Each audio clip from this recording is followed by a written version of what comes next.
a negative 3 times. Yeah. And as recently as this morning.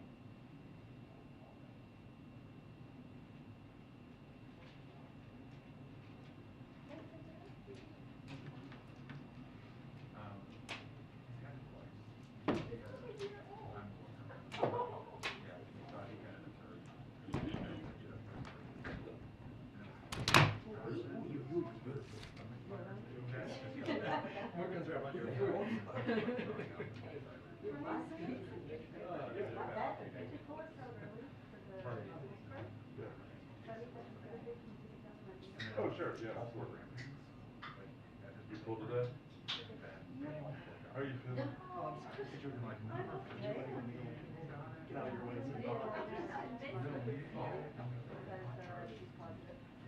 That's, I mean, that's. She's okay, but like, it's not, it's still not great. Are you dealing with any, fatigue, symptoms? When I had it in December, I still got most of it.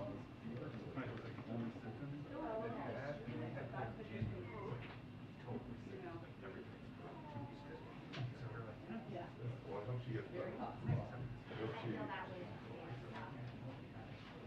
feels better soon.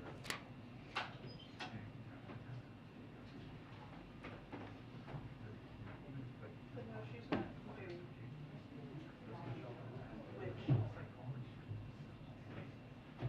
no, I'm taking tomorrow off so I can baby her. It's literally my main job as a parent, not still my child. 3 times in a short window of life.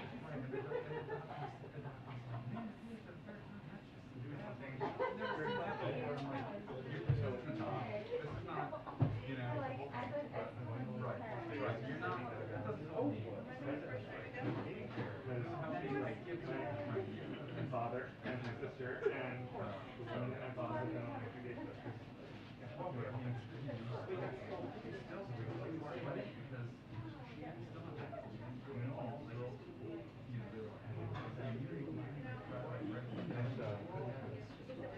Lady Adelaide was as well, but she was anyway.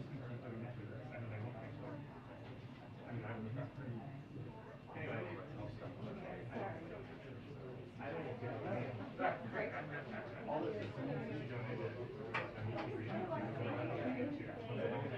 Dad, like, I'll follow you, say hi. Yes, please do.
2-minute warning to briefing. 2-minute warning to briefing. Thank you.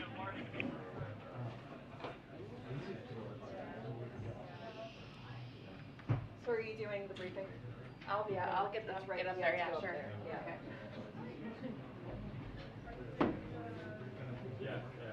I left my mask on.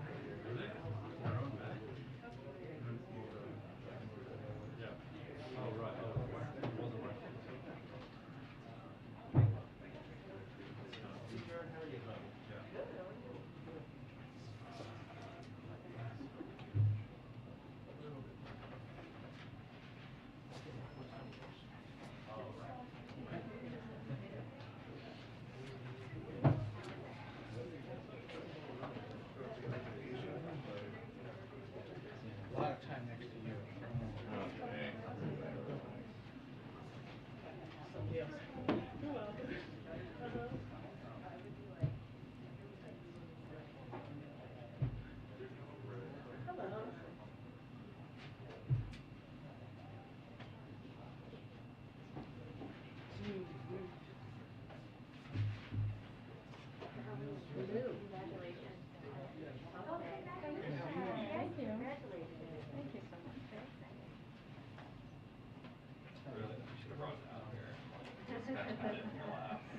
Yeah, you could totally, I could like hold it for you, like.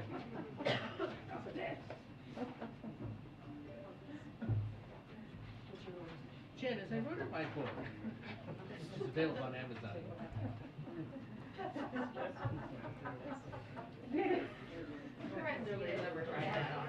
I mean,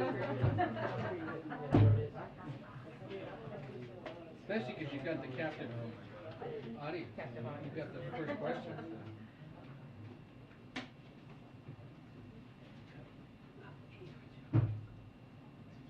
Cecilia, how's Harley's doing? He's okay, thank you. That is my, Crazy. that's my new fear because we have a 4-month-old puppy.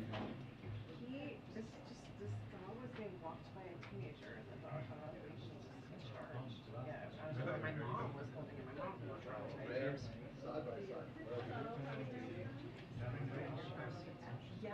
randomly.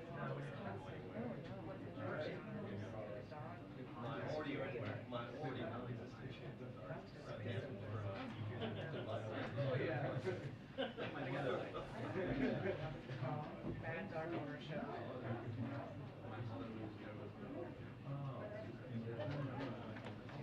Hi, everyone. Hello. Okay. A couple of items for all of you at the top. As you know, the president is headed to the West Coast tomorrow, and I wanted to give you a quick preview of his first trip to Oregon and Washington. He will highlight the historic economic growth and nearly 8 million jobs created as a result of his and congressional Democrats' actions, including the American Rescue Plan and bipartisan infrastructure law, and his work to lower costs. He will visit the Portland International Airport tomorrow to highlight critical investments to ensure stronger, more resilient infrastructure, such as an earthquake-resilient runway at the Portland Airport, and to help lower costs on everyday items by ensuring goods can move faster and more efficiently. Governor Kate Brown, Senators Ron Wyden and Jeff Merkley, and Congressman Kurt Schrader will join the president at the airport. On Friday, he will mark Earth Day in Seattle, Washington, by speaking to the need to bolster our nation's resilience in the face of threats like wildfire and the need to rapidly deploy clean energy. He will be joined at the event by Governor Jay Inslee. The president will also discuss how he is fighting to bring down prescription drug costs, such as insulin, where he will be joined by Governor Inslee, Senators Patty Murray and Maria Cantwell, and Congresswoman Kim Schreier. The president will call on Congress to pass his plan to lower prescription drug prices and energy costs, but he's not waiting for Congress to act, and he will highlight recent actions he's taken to lower energy and health care costs and give families more breathing room. Those actions from just the last few weeks include a historic release from the Strategic Petroleum Reserve, extending the use of E15 gasoline, taking 100 actions this year that would save families more than $100 annually on their utility bills, finalizing standards for cars and trucks that will allow drivers to travel further on every gallon of fuel, fixing the family glitch in the ACA, reducing the burden of medical debt, freezing student loan payments through August, and helping 3.6 million student loan borrowers move closer to debt forgiveness. Also wanted to note on that front, yesterday you may have seen, as part of the administration's historic commitment to support student loan borrowers and get borrowers the relief they are eligible for, the Department of Education announced changes that will move more than 3.6 million borrowers closer to student debt forgiveness, make 40,000 borrowers eligible for the immediate discharge of their loans under the Public Service Loan Forgiveness Program, provide immediate relief to thousands of borrowers in income-driven repayment plans. We're delivering this relief to borrowers by fixing long-standing failures in the Income-Driven Repayment Program, or IDR as it's often known. Income-driven repayment is one of the best options for borrowers who have towards tackling their student loan debt. For too long, the system for tracking payments has been broken, and there were significant flaws that suggested borrowers who were entitled to forgiveness were missing out on their progress toward debt forgiveness. So these steps include making sure that any months in which borrowers made payments will count toward IDR forgiveness, regardless of the repayment plan, and any borrower who has made the required number of payments for IDR forgiveness based on this payment count revision will receive loan cancellation automatically. Additionally, we know that in the past, loan servicers placed borrowers who were struggling to manage repayment into forbearances without giving them adequate information about alternatives. And that meant in forbearance, while no payments were due, interest continued to accrue and borrowers did not get credit toward IDR forgiveness. This is often not the best option for borrowers, particularly when they would be eligible for an economic hardship deferment or a low or zero payment on an IDR plan. And to make sure that existing borrowers aren't permanently harmed by these failures, the department will apply PSLF and IDR credit for borrowers who ended up in long-term forbearance. Those are forbearances of 12 or more consecutive months or 36 or more total months. So important steps on that front. Last thing I just wanted to note, and you may have seen this, but this morning the Department of Treasury sanctioned TransCapital Bank, a key Russian commercial bank that has offered services to banks globally to evade international sanctions, and more than 40 individuals and entities that are part of a Russian sanctions evasion network led by Russian oligarch Konstantin Malafeyev. We have also imposed sanctions on companies in Russia's virtual currency mining industry that operate vast server farms and provide revenue to the Russian government. And the Department of State imposed visa restrictions on more than 600 individuals in response to human rights abuses by Russia and Belarus. So this is part of our stepped-up effort to crack down on those attempting to evade our unprecedented sanctions. With that, Darlene, why don't you kick us off? Thank you. A couple of questions on masking. The president said yesterday that people should decide for themselves whether to wear masks on airplanes, and wondering whether his comment was intended to signal a shift in thinking in the administration away from mandates toward more personal responsibility. Well, the president was answering the question quite literally, which means right now, as you know, we are not implementing the mask mandate because of the court order, which we disagree with. While he is still abiding by CDC guidance, and we recommend Americans do that across the country, they're still recommending people wear masks on airplanes. On Air Force One, which of course is a federal, not a private plane, we all wore masks on the plane when we traveled to New Hampshire yesterday. But we are not, people are not legally bound to wear masks, so it is a point in time where it is up to people, it is their choice in that regard. And then one other question, actually, on a different topic in the interest of time here today. Yeah. Are you able to confirm reports that the president is replacing the acting ATF director with another gentleman who will also be the acting ATF director until the person he nominated last week is confirmed by the Senate? Yes, so I know there have been reports about this out there, and I will say that the president is making the designation under the Vacancies Reform Act, which of course says that any president and only the president may direct a person who serves in an office for which appointment is required to be made by the president by and with the advice of consent of Senate to perform the functions and duties of the vacant office temporarily. We, of course, are strongly advocating for and pushing for his eminently qualified nominee to be confirmed and have an ATF confirmed director for the first time in many years, which is something we would be eager to see happen. Thank you. Go ahead. Thanks, Jen. On the long-range missile test today, Putin says that this is meant to provide food for thought for those who threaten Russia. Can you talk us through how the administration is interpreting this and whether you're viewing this as a warning or a threat in any way? We are not. They notified under the START treaty, and so from our perspective, they provided advance notice of this launch under its new START treaty obligations that it planned to test this missile. The Defense Department said today that we did not deem the test a threat to the United States or its allies, and the timing and the scope of Russia's missile tests do not influence our approach to countering Russia's further invasion of Ukraine. So it was noticed through the proper process, and the Department of Defense has spoken to this as well. And on an expected announcement of another round of assistance to Ukraine, could you walk us through any specifics, if you have any, on that, when that's happening? And just big picture on this, the U.S. has already given more than $2.5 billion since this war started. How long can the U.S. expect to continue to bankroll so much of this war? Well, okay, there's a couple questions there, so let me do my best in answering them.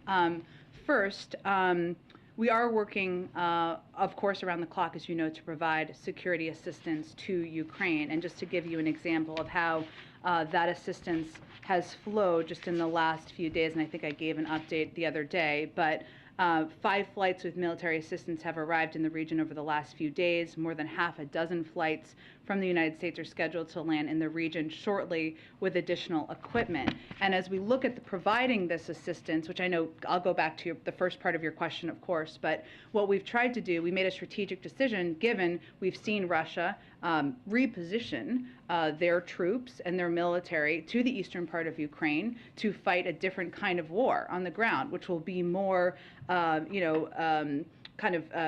shooting back and forth through long range. And so we have been working with the Ukrainians and the Ukrainian military to determine exactly the kind of security assistance they need for this stage in the war. And that has included an increase, as you've seen, in artillery and ammunition and weapons like howitzers and others that can do these are effective in this long-range shooting and long-range fighting that we are seeing or we anticipate will happen in this stage of the war. So we have been expediting this assistance to the ground over the last couple of weeks to ensure they are prepared as this portion of the war is starting. Not because they are using all of it in 7 days, but because we want them to have all of this equipment as quickly as possible as they prepare to fight this war on the ground. In terms of assistance and what we're preparing, or the reports that I know have been out there, I will say I expect we'll have more soon on this, but I have nothing to preview at this point in time. I would note that out of the $3.5 billion in drawdown authority Congress granted for this fiscal year, we have used over $2.4 billion so far to provide Ukraine the military equipment and capabilities they need to defend themselves. So obviously there's more of that approved drawdown assistance that we can provide, and we've been working to expedite and ensure, as I noted, it's meeting exactly the needs they have at this point in the war. Go ahead. A couple quick ones on mask mandate. The DOJ said yesterday that they would decide essentially whether or not to appeal that ruling based on what the CDC says they need or don't need. Is the White House or the cabinet involved in any way in that decision-making process? Well, we are entirely able to and legally able to be a part of the discussion, but right now we of course are deferring to the CDC on what they believe is needed at this moment. They obviously put in place this 2-week extension because they felt they needed that to take a look at the data, given that we've seen a rise in cases. So we certainly anticipate to hear more from them soon on their ask for being able to have that time, which we think is entirely warranted. And the Department of Justice, as you noted, has indicated that they would appeal, not just because they think it's entirely reasonable, of course, to have this additional time to look at it, but because they think that for current and future public health crises, we want to preserve that authority for the CDC to have in the future. And then just when you said a moment ago that it literally is a personal choice as to whether people decide to put a mask on or not on planes, does that messaging still reflect a shift for you all and maybe to some degree a capitulation to just the mood of the public about wanting to be over this pandemic, or people who have politicized the wearing of masks in the first place? Well, first I would say we continue to recommend everyone wear masks on planes. What the President was speaking to is, of course, because we are not currently implementing the mask mandate It is not a requirement, so people can choose, even as we recommend it. But to be clear, we are recommending everyone wear masks on planes. That is what the CDC is recommending. That is the public health guidance we are following. I would note, I know this is often said, and maybe some of it is because there was the video of people on planes, on one plane, taking off their masks. Public polling does not actually show that there is a universal view of people getting rid of masks. That's not actually what public polling shows. Now, it doesn't matter to us because we are making our decisions based on public health and data and what the CDC is recommending. But that is not the universal view of the public. Go ahead. Jen, a Ukrainian commander in Mariupol is saying that his forces and civilians in the area may only have hours to make it out alive, and he has been making this direct plea to the president for the U.S. to somehow be involved in extracting people from the area. Do you know if that's a request that the president himself is aware of? And can you just walk us through, can the U.S. be directly involved at this point in making that happen, or helping to make that happen? Sure. We have certainly seen these cries for help and these asks for help. We certainly urge the Russian government to do the right thing, guarantee safe passage for any civilians or others who wish to leave the city. We also encourage them to allow deliveries of humanitarian aid, such as food and medicine, and safe passage for volunteers to help people in need. But I don't have any additional updates from here. And quickly on the president and whether he might visit Ukraine, you've obviously said a couple of times, currently there are no plans to do that. Yesterday, when he was asked, are you going, he said he wasn't sure. Is a trip completely off the table for now for him? Nothing has changed in our assessment. I would also note, as I've said in here before, if anyone were to visit Ukraine from the United States, it's not something we would announce in advance, confirm in advance, give details on who, if, and when, because of security reasons. And that's something I think anyone who's traveled to a war zone with a president or a vice president or anyone is quite familiar with that policy. So when he said he didn't know, was he trying to indicate that Nothing has it could changed be on our the plans. table? I have one more. Yeah. One more question. There are obviously so many horrific images coming out of Ukraine. There are very readily available photographs, videos of civilian deaths. Yeah. As we enter the third month of this conflict, can you walk us through, give us a sense of how the president himself has been sort of processing these images? Who does he talk to? What does he lean on as he processes images that, you know, coming from what he himself has called a genocide? Yeah, look, I will say that the president is processing these images as many Americans are, with horror, with sadness, with fear for the people of Ukraine, for the families, for the children, for innocent civilians who are at risk. It is obviously this conflict is consuming a great deal of his time, as much as he is working on a range of other priorities here. But he is consuming them as many people are, as I am, as many of you are, as Americans out there watching all of your networks are. It's emotional. It is. Watching some of these images is very raw for people, including the president, because you're seeing people suffering at the hands of a dictator who is brutally targeting civilians. Go ahead. A few on Ukraine for you. The fact that the U.S. is committing heavier weapon systems than it did initially indicate that there's less, at least in the assessment of the United States, less risk of retaliation from Russia now? The types of weapon systems we're providing are really a reflection of the conversations happening with the Ukrainian leadership and military about what they need in this stage of the war. And because this stage of the war is different, because it's going to be more on the ground and more back and forth long range fighting, there's different kinds of weapons and systems they need, more artillery, more ammunition. It's a different war than it was when they were in the western part of the country. It said earlier that that the government's continuing to monitor that whatever is sent over is meeting the needs of the war. How exactly is that monitoring happening? And inevitably there are going to be a lot of questions about how was the money spent, who did the equipment get in the hands of, how was it used? It may not be the next few weeks, but this could be over the next several months or years of, was this worth it? Was it worth the cost? How exactly is that being done now?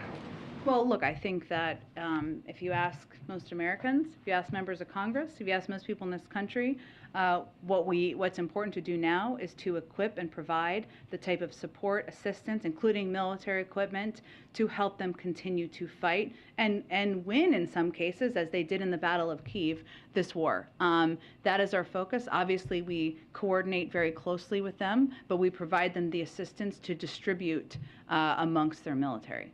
Because there was support in the beginning of the Iraq War and the Afghanistan War, and then there were years spent trying to retrace the spending on all that. I'm not saying that's necessarily going to be the case in this one, but there's no mechanism in place right now, at least. I would point you to the Department of Defense to detail that further, but I would note, obviously, this is different given we don't have U.S. soldiers on the ground. Obviously, equipment, ensuring we're reducing waste, fraud, and abuse is important to the president, but it's a different kind of war for a range of reasons. Given that Russia has conducted an ICBM test, is there any plan to reschedule the one that we canceled back on April 1st? That's not something we would preview. Okay. And what's the latest on the reported chemical weapons attack in Mariupol? Did the Russians use chemical weapons? There's no new assessment from here. Do we have any sense of when or how much longer that would take? I don't. I mean, what we talked about at the time, and I know my colleagues at the Department of Defense and State also referenced, is we don't have a team on the ground. It is difficult to assess, so it is something certainly we continue to work to do, but we don't have any additional updates or confirmation. Go ahead. Thanks, Jen. I have a question about marijuana policy. President Biden, as a candidate, promised to decriminalize marijuana. When is that going to happen? Well, the president continues to believe that no one should be in jail because of drug use. I don't have an update here. We are continuing to work with Congress, but what I can say on marijuana is we've made some progress on our promises. For instance, the DEA just issued its first licenses to companies to cultivate marijuana for research purposes after years of delay during the prior administration. This is a key step in promoting research because it broadens the amount and quality of cannabis available for research purposes. Additionally, the president's continuing to review his clemency powers, which is something he also talked about on the campaign and certainly remains committed to taking action on. So he remains committed to what he said during the campaign, that people charged with marijuana-related offenses, number one, everybody gets out, record expunged. Well, again, he's reviewing his clemency powers. That's exactly what that looks like. I don't have any updates or previews beyond that, though. Okay, and a question about immigration. Does the president still have confidence that the vice president can get to the bottom of root causes of migration? He absolutely does, and is grateful for her work in doing exactly that. Why? Why does he have confidence, or should I give you an update on a couple of the things we've done? What gives the president confidence when he sees that March 2022 has 28% more migrant encounters at the border than March 2021 when she got this assignment? Well, you asked me about root causes, right? So let me address that first, and what the vice president and other members of the administration who've been working with her have been doing. So we've been working with source and transit countries in the region to facilitate the quick return of individuals who previously resided in those countries, as well as to stem migration in its state. Some of that is getting agreements with partner countries on migration-related matters, and that's something that the vice president has been deeply engaged with. I'd also note that Secretary Mayorkas, who of course has worked with her on this, traveled to Costa Rica recently, where he joined the president of Costa Rica in announcing a bilateral migration agreement, outlining our shared commitment to both manage migrant flows as well as to promote economic growth in the region. And we also are maintaining a close partnership between the government of Mexico and the United States to stem irregular migration. So what addressing root causes means is working with countries in the region to take steps to have partnership, be able to have people sent back to the region as needed. And then the last one on this, is the president, or are you guys having discussions with advisors about delaying the removal of Title 42? Well, I would again remind everyone, because you gave me the opportunity, so thank you. Title 42 is not an immigration authority. I will get to your question. I promise, Peter. It is a public health authority. Congress gave the CDC authority to make determinations about when it should be lifted. So right now, we are planning and preparing for the end of Title 42 enforcement on May 23rd. But I would say that there are a range. The president agrees that immigration in our country is broken. It's a system that is broken. There are a range of ideas out there in Congress Democrats, Republicans, others, some who support a delay of Title 42 implementation, some who strongly oppose it. And there are a range of other ideas of reforming our immigration system. This would all require congressional action. We're happy to have that conversation with them. Go ahead. Along the Title 42, excuse me, sorry, it's allergies. It's so- okay, we understand. Good. We understand. We've been reporting that the administration is projecting a big budget shortfall for ICE and CBP should Title 42 be lifted.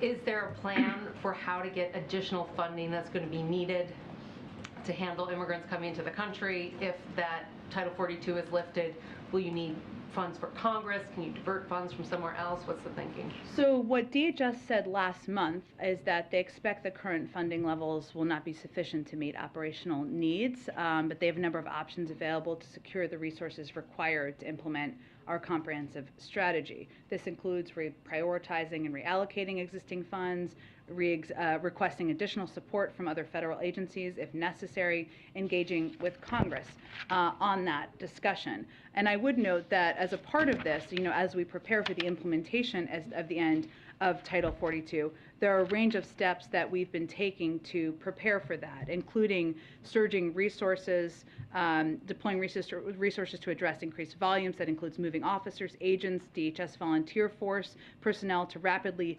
decompress points along the border and more efficiently process migrants. It also entails the deployment of COVID-19 mitigation efforts, including the continued use of PPE, providing the COVID-19 vaccines. It also includes expanding these efforts to cover migrants in CBP custody. So point is, there are a range of steps in this comprehensive plan that I know Secretary Mayorkas is testifying today on the Hill, and I'm sure he'll be testifying more in the future. But what they said at the time when we announced this was that we expect current funding levels would not be sufficient. There are a range of ways to address that, and we're working on exactly that. And if, because we're just about a month away from this being lifted, if the administration doesn't feel like that plan is in place yet, would that be a reason to delay lifting Title 42? Well, we've proposed a plan. So that's a plan that is being implemented. In terms of any ideas to address immigration, including any delay of Title 42, that would require congressional action. So, go ahead.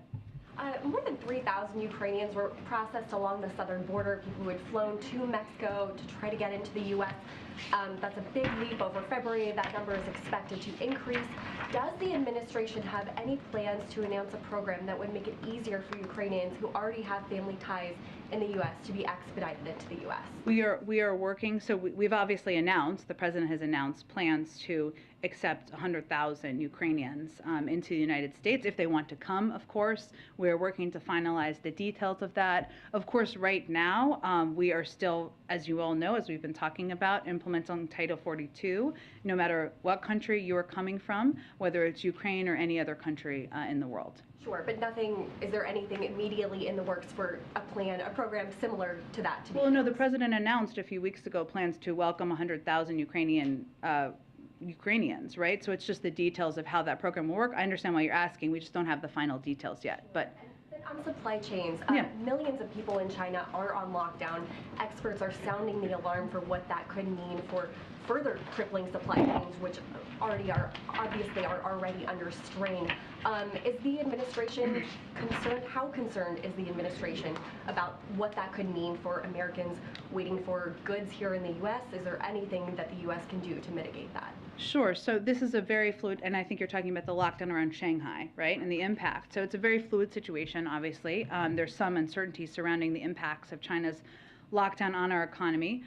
We are in close contact with key actors in the supply chain, including the ports of Los Angeles and Long Beach. We're not seeing currently, according to the Port of LA, any slowdown in ships coming from Asia, but we're going to continue to keep our eye on that. What we've seen happen within China is moving of the manufacturing of some of the goods, semiconductors, consumer electronics, et cetera, that are typically come from Shanghai to other hubs, moving them around to see if they can keep the manufacturing up.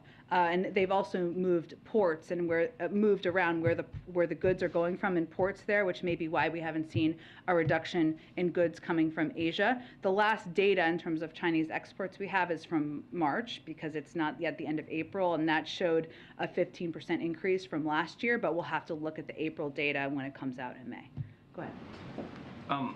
I might be being a little thick, but I still don't quite understand what the administration's position on how you're kind of approaching the mask issue is. So the Justice Department said that they would appeal the decision if the CDC wanted them to. Yeah.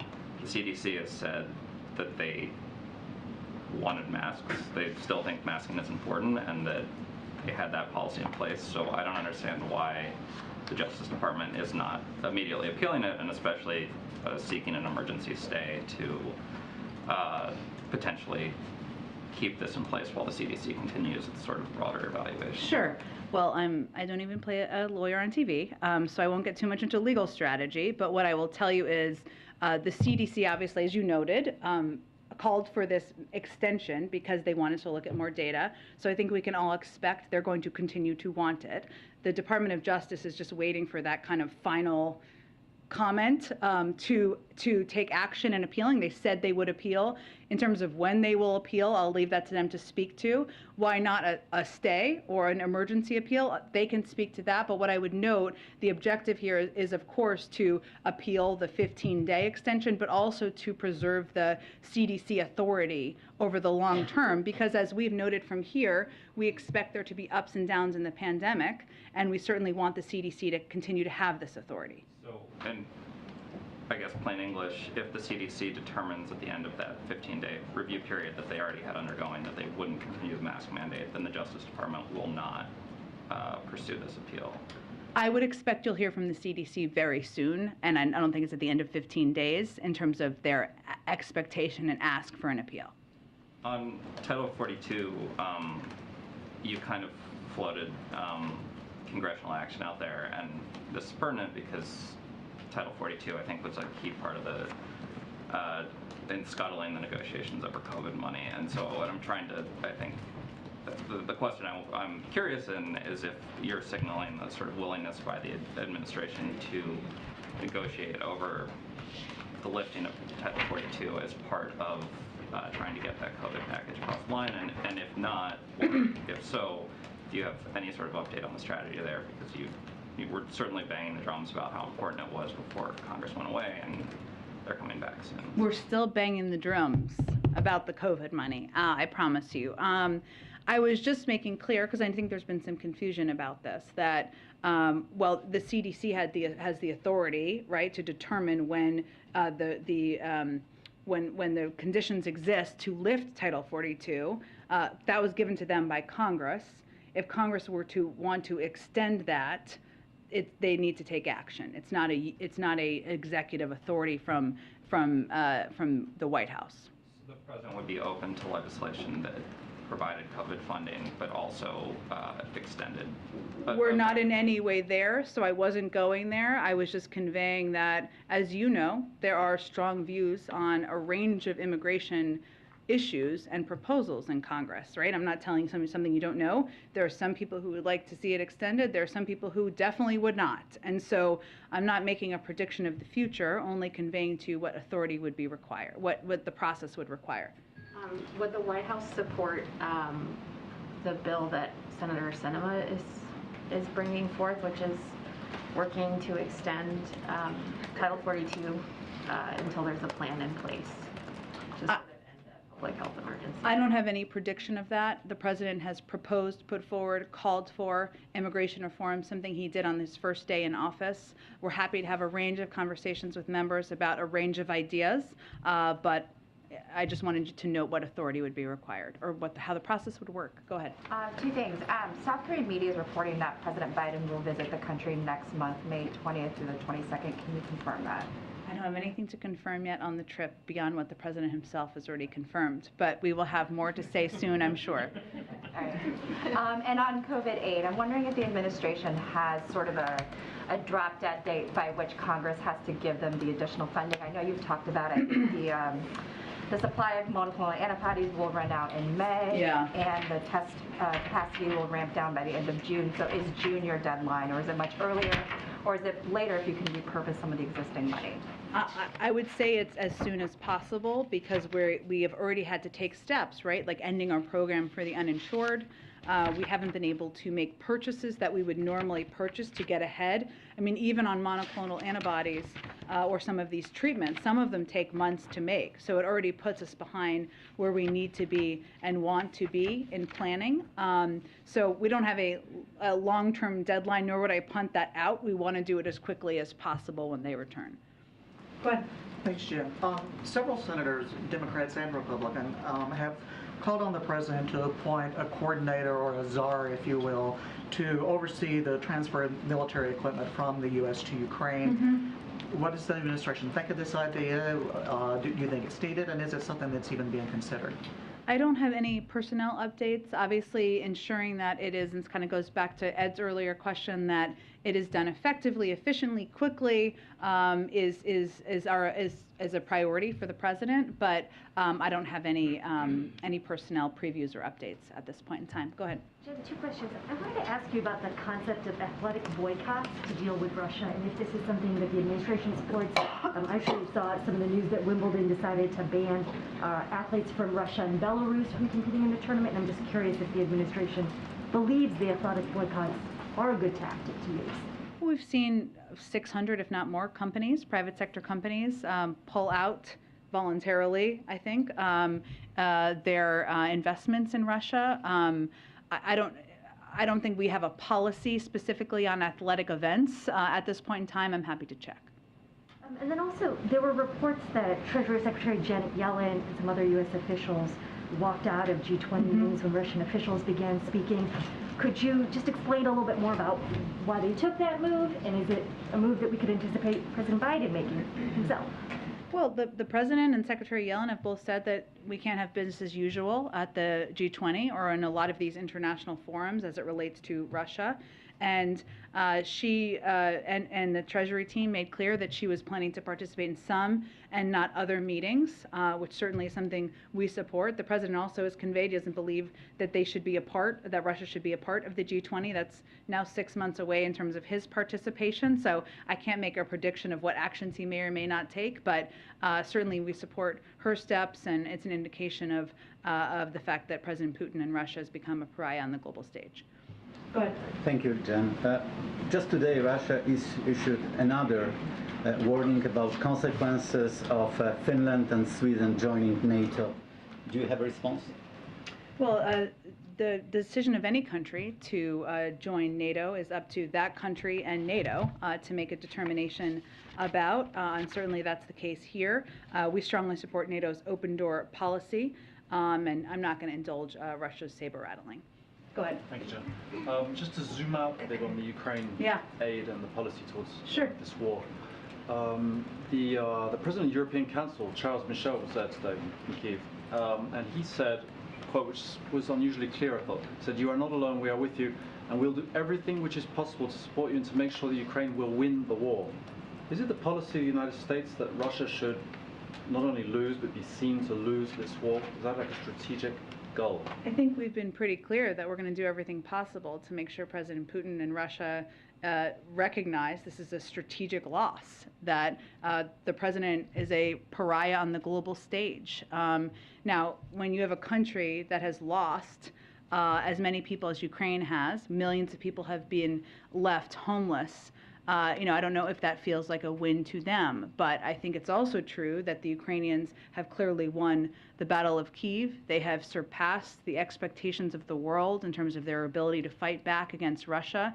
And Russia has not only become a pariah on the world stage, but they have effectively united NATO, effectively driven countries to desire and interest in joining NATO, have united the West in a way that has never been their objective, while also their economy is crumbling. So, that is all a victory in terms of isolating Russia. Okay, but is the concrete goal of the aid that's going there, now we're talking artillery and more, is the goal a battlefield defeat for Russia, ultimately? Not a compromise, not no gray areas, just... We're doing everything we can to equip the Ukrainian government, Ukrainian leaders, to effectively fight back in this military battle. Go ahead. Thanks, Jen. Just to go back to the mask ruling, you mentioned some of the videos that we saw, but it certainly did prompt some very abrupt changes on Monday after it came down, passengers being told mid-flight to take their masks off.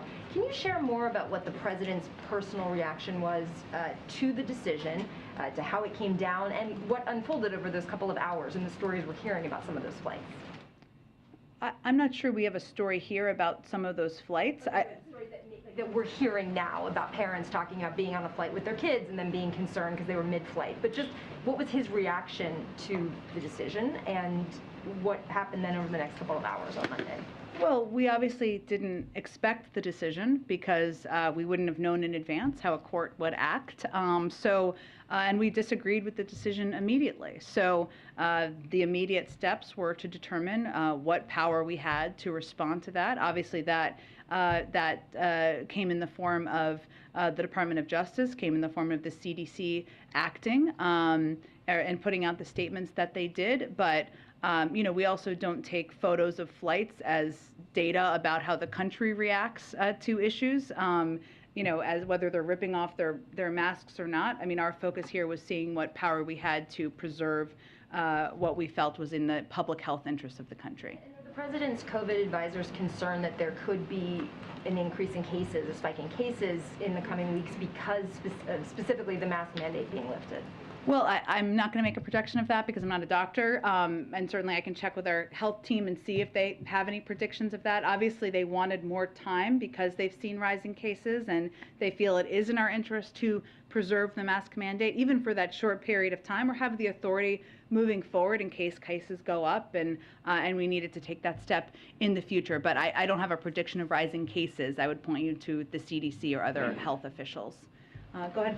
Jen, there are reports that Mexico media is stating that the Mexican government has decided to dismantle a binational police group that was fighting Mexican cartels or drug cartel operations down there. I wonder if the administration is aware of that and if you have any reaction to that. I'm happy to check with our NSC team and see if they have any specific reaction. Go ahead. Thanks.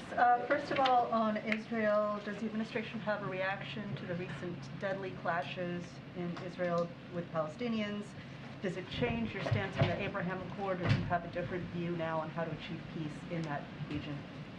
We are deeply concerned by the recent violence in Jerusalem, at the Temple Mount, on the Temple Mount, and across the West Bank. We also strongly condemn the recent rocket attack on Israel. We continue to call on all sides to exercise restraint, avoid provocative actions and rhetoric, and preserve the historic status quo of the Haram al-Sharif Temple Mount. We also continue to urge Israeli and Palestinian officials to work cooperatively to lower tensions and ensure the safety of everyone. And we, of course, continue to closely follow the situation on the ground and stay in touch through diplomatic channels.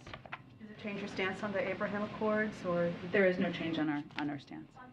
As you know, administration officials are meeting with Cuba to discuss maybe including them again in migration policy. What might that look like in the future, and is that a possibility? Well, I would say that we see these talks as pretty standard. The migration talks provide an opportunity for discussions on migration issues between Cuba and the United States, and they're part of regular order meetings continuing over nearly 30 years of engagement with Cuba on migration matters. We maintain these in order to discuss safe, orderly, and legal migration. That remains of primary U.S. interest. So beyond what they will look like, I mean, to us, this is just a standard operating process and discussions that have been happening over the course of many years. The last ones were, of course, in 2018. And finally, just on some of the munitions being sent to Ukraine, how does the administration justify sending Claymore munitions, which critics say are quite dangerous and in their anti-personnel mine form have been banned by 160 countries, including Ukraine? I'd point you to the Department of Defense to speak to any specifics of the military equipment or assistance we're providing. Obviously, we're providing this to a country that is facing an invasion by Russia that is targeting their civilians and their people, and this is meant to effectively help them fight that war. Thanks, everyone.